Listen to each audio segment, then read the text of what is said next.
Hi, in this video I will show you how to swap and mount more powerful external antennas on the TP-LINK TL router. It's very easy.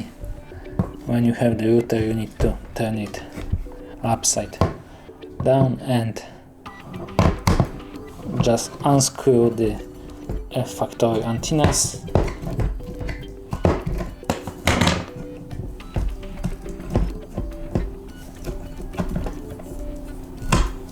Like that, and there you have two sockets to install more powerful antennas from the third-party supplier.